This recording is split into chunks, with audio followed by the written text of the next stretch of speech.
Buongiorno e benvenuti a questo nuovo appuntamento con A Voi la Linea. Partiamo con l'emergenza profughi perché le famiglie ucraine in coda alla sede del Comitato di Udine della Croce Rossa per ottenere cibo e medicinali.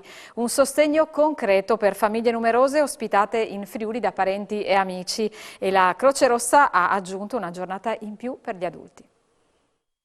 La macchina della solidarietà non si ferma e siamo oggi nella sede di Udine della Croce Rossa Italiana, il Comitato di Udine, assieme a Andrea Spinato. Perché? Perché avete aperto eccezionalmente questa serata del giovedì per aiutare le famiglie ucraine presenti qui. Sì, abbiamo avuto nelle ultime settimane un aumento esponenziale di richieste di aiuto e Croce Rossa Udine ha quindi deciso di dedicare una giornata della settimana all'erogazione di questi aiuti che vanno da generi alimentari, generi di prima necessità a medicinali piuttosto che alimenti per l'infanzia, alimenti per i bambini. Quante richieste avete avuto e quante sono le famiglie oggi qui presenti o che arriveranno? Noi aiutiamo circa una trentina di famiglie al mese e ad oggi abbiamo aiutato oltre 200 persone. Nuclei familiari più numerosi, quelli che arrivano dall'Ucraina? Sì, sono nuclei familiari sicuramente numerosi, composti prevalentemente da bambini e donne, dove la media è di circa 5-6 persone a nucleo. Gli aiuti, che cosa si richiede prevalentemente? Immagino medicinali, ma anche semplici beni alimentari? Sì, in realtà Croce Rossa non ha avviato sul territorio una raccolta specifica, siamo in contatto con la Croce Rossa ucraina, la quale ci dice al momento che la necessità è di medicinali piuttosto che apparecchi elettromedicali e Croce Rossa ha fatto quindi appello alle associazioni di categoria per richiedere queste cose. Qualora la necessità cambiasse, Croce Rossa avvierà sul territorio delle campagne mirate, ma ad oggi non raccogliamo nulla di specifico. Quanti sono i volontari che danno una mano, che supportano questa iniziativa? Questo pomeriggio sono circa una ventina i volontari impegnati. Va ricordato comunque che quello che stiamo facendo sul comune di Udine, Croce Rossa lo sta facendo su tutta la provincia di Udine, quindi da Tarvisio fino alla Tisana ci sono volontari che settimanalmente aiutano, distribuiscono generi di conforto. Qui ci sono 20 volontari, chi è addetto alla distribuzione, quindi allo stoccaggio in magazzino, chi è addetto a attività di segreteria, chi a raccogliere esigenze, a fare un'analisi dei bisogni, quindi ognuno ha il suo compito. Date un aiuto, un supporto, ma insomma anche venire qua per una spesa, credo che per loro sia davvero un qualcosa di importante, no? Anche se è una cosa magari semplice per noi. Sì, sicuramente la borsa della spesa che distribuisce Croce Rossa non risolve il problema. E quello che sicuramente può fare è un aiuto insieme alle altre associazioni e ai contributi che il Comune di Udine sta mettendo in campo possono fare qualcosa. Il Comune di Udine è in contatto con noi quotidianamente, in questi giorni ha avviato proprio un bando con contributi economici da destinare alle persone ospitate in casa e quindi questo dovrebbe aiutare le persone. Anche perché tutte queste sono ospitate da amici, da famiglie, quindi insomma sono in una situazione ancora non certa. Sì, queste sono tutte persone arrivate già da alcuni giorni sul territorio di Udine, persone che hanno già fatto un passaggio in prefettura e in questura, quindi hanno già dichiarato la loro presenza e sono appunto ospitati a casa di amici, parenti o anche di cittadini che hanno messo a disposizione un'abitazione, la loro seconda casa.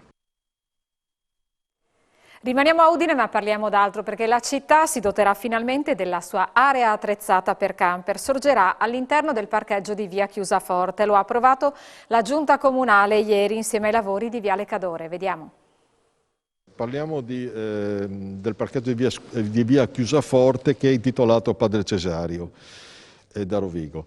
Lì andiamo a prorogare l'uso che attualmente una parte del parcheggio è destinato all'azienda sanitaria per gli abbonati dei dipendenti e una parte invece è di abbonati dei cittadini e una parte libera. Rinnovando l'azienda sanitaria ancora per un anno perché stanno completando i lavori di 2 parcheggi all'interno dell'azienda sanitaria stessa. Abbiamo anche rivisto un po' l'assetto della disposizione dei parcheggi, perché 24 stalli vengono spostati per poter utilizzare tutto il sedime e creare la nuova area camper. Per la prima volta una vera area camper, abbiamo già dei soldi a bilancio e quindi il progetto è quasi pronto e finalmente Udine sarà dotata di un'area camper. Attualmente ci sono solo i posti per 2 camper e una presa, poi verrà realizzato il resto e spostato ovviamente quei 24 parcheggi nella zona verso il muretto. Quindi la notizia credo più importante sia che la promessa fatta sia in Consiglio Comunale sia negli anni passati è stata quella di creare una vera area camper a Udine, che mancava veramente ai turisti. Poi sappiamo del problema, tutti sappiamo del problema di Viale Cadore, dei pini marittimi che hanno invaso con le radici non solo i marciapiedi ma anche la pista ciclabile nel lato est, ma soprattutto la strada. I pini marittimi hanno la particolarità di queste radici molto invasive. Abbiamo fatto una prova a trazione, abbiamo visto che questi pini nel lato est reggono, cioè sono ancora in buone condizioni, e quindi l'intenzione dell'amministrazione è quella di mantenerli, e per mantenerli in salute abbiamo fatto in modo, con un sistema diciamo di tipo moderno, che ha un suo costo. Infatti abbiamo fatto una variante di 36.000 euro. Cosa andiamo a fare? Andiamo ad allargare l'aiuola, dandogli più luce ma soprattutto più aria alle radici. Andiamo a rifare i marciapiedi con un sistema di porfido, diciamo, veramente sarebbe un cemento drenante che aiuta a percorrere il marciapiede in sicurezza lungo il tratto est, e dopo andiamo a rifare, alzando la pista ciclabile di quel tanto che basta per far sì che mettiamo in sicurezza il ciclista senza intaccare le radici, che rimangono come tali, con un materiale anche questo studiato apposta per far sì che possa respirare la radice stessa. Quindi il tutto, come vi dicevo, dovrebbe essere il massimo in questo momento delle tecnologie disponibili per risolvere situazioni di questo genere. Andremo ad aumentare ancora un fondo per completare il lato est successivamente, e poi dovremo occuparci dell'altra parte, tanto per dire quello di fronte al Malignani e anche quello verso nord, che anche quello ci sono i pini marittimi che vanno tenuti, e sicuramente se le attrazioni dicono che l'albero è sano eccetera, vanno tenuti tutti, però ovviamente dobbiamo mettere in sicurezza la strada e i marciapiedi. E adesso vi raccontiamo la storia del Santo Sepolcro a Chiopris Visconti, originario del 1400. Il nostro Daniele Paroni ha raggiunto la chiesa di San Michele Arcangelo assieme a un'esperta di tradizioni e storia locale, Milvia Faema. Vediamo. Siamo nella chiesa di San Michele Arcangelo a Chiopris, sono con Milvia Famea, che ringrazio per la segnalazione. Allora Milvia, alle sue spalle cosa vediamo? Il Santo Sepolcro, che veniva fatto, si calcola che è del 1400, è stato fatto da un Bianchini, si chiamava lui, un certo Lorenzo Bianchini, quello che ha ideato. Poi è stato fatto per tanti anni e per diversi anni è stato anche che era messo da parte.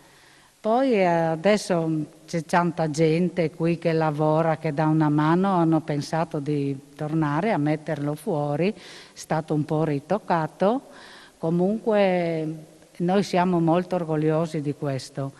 Questo veniva fatto perché la chiesa di Chiopris ha tanto terreno e erano affittuari, e questi avevano l'obbligo di venire a costruire questo sepolcro.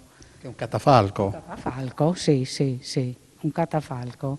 La tradizione cosa dice? Qui che cosa si fa nel periodo pasquale? Viene aperto solo in questo periodo, no? Sì, solo il periodo pasquale, tutto il periodo di Pasqua, poi viene smontato, messo via fino al prossimo anno.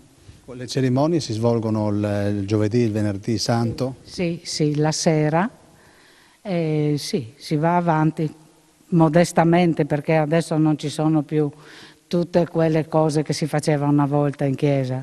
Comunque andiamo avanti, manteniamo ancora le nostre tradizioni più che possiamo e andiamo avanti così. Ecco, che cosa si fa il giovedì, il venerdì? C'è il discorso del sepolcro, no? Sì, poi cosa fate?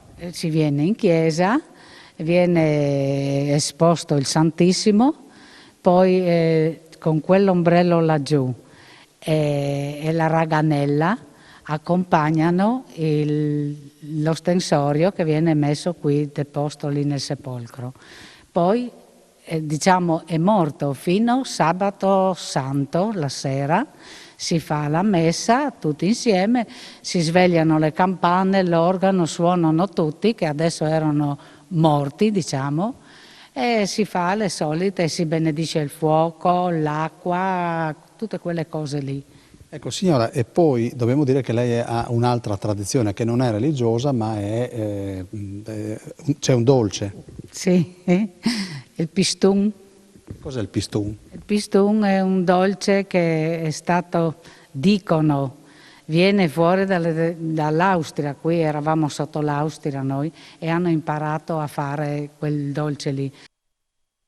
Ci separiamo adesso per una breve pausa pubblicitaria e ci ritroviamo subito dopo.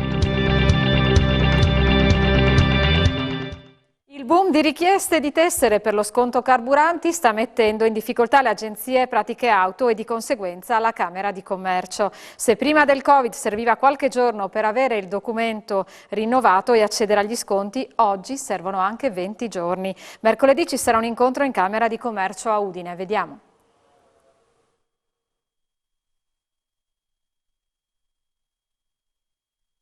Sono con Angela Richini, titolare di un'agenzia di pratiche auto a San Vito di Fagagna. C'è un problema, un grosso problema, c'è la corsa alle tessere, però voi fate fatica a dare risposte. Sì, noi facciamo fatica a dare risposte in quanto, essendo utenti professionali, i clienti si rivolgono a noi per snellire la pratica di richiesta in Camera di Commercio della variazione o primo rilascio tessera, ma anche noi a oggi abbiamo un tempo di evasione di circa 20 giorni. Il che ritengo non sia corretto per una persona che si affida e chiede un servizio a un terzo. Prima i tempi quali erano? 3-4 giorni per avere la tessera della benzina? Sì, prima, allora, ante Covid erano anche immediate. Durante il Covid sono stati messi gli appuntamenti e nel giro di 3-4 giorni, massimo una settimana, le tessere venivano evase. Ultimamente, negli ultimi 2 mesi, ovviamente con la mole di richiesta di tessere aumentato, si sono dilungati anche i tempi per il rilascio. Quanto paga una persona che si rivolge a un'agenzia di pratiche auto per il rinnovo o per l'ottenimento della tessera? Dipende dalla richiesta che viene fatta. Un primo rilascio, compreso del costo della Camera di Commercio, sono 35 euro. Capite bene che se un cittadino si rivolge a un'agenzia per chiedere un servizio è giusto che l'abbia in tempo breve. Senta, di fatto in provincia siete una quarantina, voi avete scritto alla Camera di Commercio di Udine, è arrivata una risposta? Allora, la lettera è partita dai colleghi di Pordenone che hanno iniziato a muovere questo problema. Hanno avuto una risposta dove si dice che effettivamente dal 19 aprile sono stati implementati gli appuntamenti, la Camera di Commercio è stata verrà aperta anche il martedì e giovedì pomeriggio, ma io ritengo che questo non basti, o meglio, non basta per noi utenti professionali. Mercoledì avrà un incontro a Udine. Sì, ieri pomeriggio ho contattato la Camera di Commercio che devo dire in maniera molto celere stamattina mi ha ricontattata e mi ha dato appuntamento per mercoledì mattina con la dottoressa Pilutti. Quindi l'obiettivo è quello magari di avere qualche ora di apertura in più?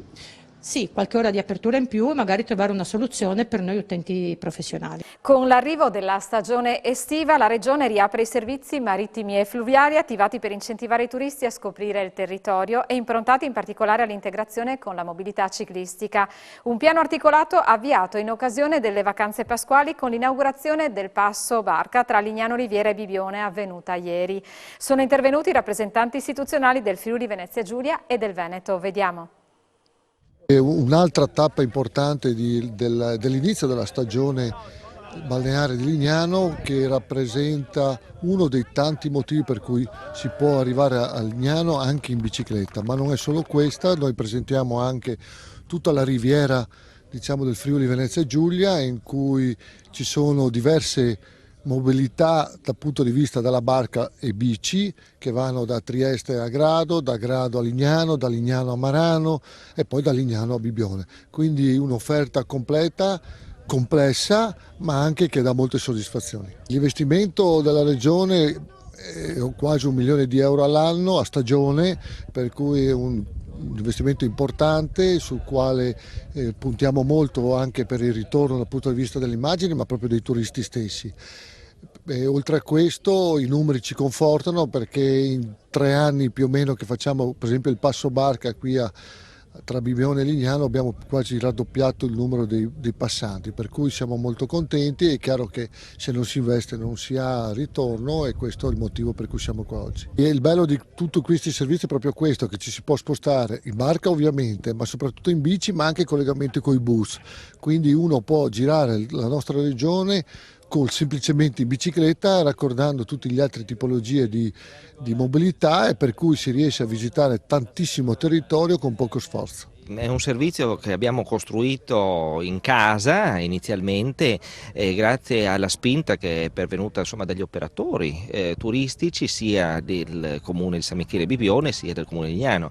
Quindi le amministrazioni si sono messe al servizio e hanno costruito inizialmente un trasporto di carattere turistico, che è stato negli anni potenziato e implementato. Anche le dimensioni delle imbarcazioni infatti si sono ingrandite, e grazie al contributo della Regione Friuli Venezia Giulia e anche della Regione Veneto, che hanno sostenuto gran parte anche dei costi, proprio per avere un ampliamento dell'offerta, della possibilità appunto del periodo, no? Anche di usufruibilità di questo servizio in vista della Pasqua, che quest'anno è abbastanza alta, ma che già registra sia all'interno della nostra località che penso a Bibione un certo numero di presenze e di prenotazioni, e quindi un servizio importante che collega 2 territori di 2 regioni diverse, e tutti gli ostacoli anche burocratici determinati proprio dalle diversità dei territori sono state superate nella volontà di raggiungere un obiettivo molto importante di integrazione dell'offerta turistica. Noi abbiamo puntato da tanti anni su questo filone, perché riteniamo che il turista di oggi sia un turista che vada a ricercare delle esperienze, e il cicloturismo è uno di questi segmenti del turismo. Infatti stanno nascendo anche degli alberghi che si stanno specializzando nei confronti dei cicloturisti, cercando di andare incontro alle loro esigenze, alle loro motivazioni, dando dei servizi legati proprio all'utilizzo della bicicletta. Poi noi pensiamo che la sostenibilità è una parola oggi chiave un po' in tutti i settori, e a partire anche da quello turistico, e quindi dire che vogliamo una città di vacanze diversa da quella nella quale una persona abita durante tutto l'anno, lavora tutto l'anno, vuol dire anche strutturare un'offerta diversa da quelle altre città, e quindi il turista arriva qui con la macchina, la parcheggia, non la tira più fuori e percorre in sicurezza tutto il territorio in bicicletta, e questo richiede però investimenti costanti sia nelle infrastrutture, cioè nella creazione delle ciclabili, e quando si vuole creare una ciclabile in un contesto urbanizzato bisogna rinunciare a qualcosa, marciapiedi, a strade a doppio senso, no? O anche a parcheggi, e cercando ovviamente di poi integrarlo con le bellezze naturalistiche, paesaggistiche, no? E gli altri servizi del territorio, e questo è un impegno che è stato costante in questi anni, è un impegno anche integrato con le città del Friuli Venezia Giulia limitrofe al territorio di Lignano, e anche con la Regione Veneto, in particolare con la città di Bibione. Sì, è iniziata già nel 2019, ma c'è una collaborazione col Comune di Lignano da sempre, nel senso che in qualche modo i problemi nostri sono anche un po' similari a quelli di Lignano, quindi abbiamo delle peculiarità similari, quindi il confronto è quanto mai utile. Nel caso specifico dei traghetti, quindi questa possibilità di visitare le nostre due realtà di Lignano e di Bibione in maniera così proficua. L'anno scorso abbiamo avuto 90.000 passaggi in questo traghetto, oltre 90.000 passaggi in questo traghetto, consente appunto di dare un'opportunità in più al turista, e credo questo sia quello che lui sta cercando, quello che il turista sta cercando in questo momento, quindi favorirlo è un compito nostro anche istituzionale. Giorno importante, siamo tornati quest'anno a inaugurare questo passo barca che era partito come una sperimentazione dove in pochi ci credevano, ma si è rivelata veramente un progetto interessantissimo, molto apprezzato dagli utenti e soprattutto dai ciclisti. Un'esperienza intermodale fondamentale, soprattutto per conoscere i nostri territori senza confini regionali e poter dare delle ulteriori possibilità di vacanze ai nostri turisti. Andiamo adesso in montagna perché è tutto pronto a Tarvisio per Cioccolando, manifestazione che celebrerà da domani e per tutto il giorno di Pasquetta la cioccolata. Sabato dalle 11:15 Telefriuli dedicherà una diretta del campanile, quindi ci dà alcune anticipazioni il nostro Daniele Paroni. Grazie della linea, sì, mancano veramente poche ore a Cioccolatiamo, l'edizione che tocca anche Tarvisio, perché da qui vi invitiamo a seguirci domani alle 11:15 ovviamente su Telefriuli per questa diretta che avrò il piacere di condurre per raccontarvi questa kermesse della cioccolata, una kermesse che ha toccato altri punti della regione, per esempio Udine e Monfalcone. Arriveranno dei maestri cioccolatieri da Perugia e quindi vi diremo tutto su quello che è il cioccolato, e come capirete bene, lo abbiamo visto già a Udine, e le tipologie di cioccolato sono veramente tantissime per tutti i gusti, e quindi anche questo sarà al centro della puntata del campanile qui da Tarvisio, da Piazza Unità, che vedete è già pronta per accogliere i golosi e le golose del cioccolato in quello stand a 2 passi dalla chiesa e a 3 passi dalle fontane che vedete zampillano qui al centro della piazza di Tarvisio, che di fatto ha al centro il municipio guidato dal sindaco Zanette. Quindi l'appuntamento è con Cioccolatiamo, la nostra diretta del campanile, domani sabato alle ore 11:15. Vi aspettiamo, a voi la linea. Grazie Daniele, la puntata di oggi di A Voi la linea termina qui, io vi ringrazio per essere stati con noi e vi auguro un buon pomeriggio.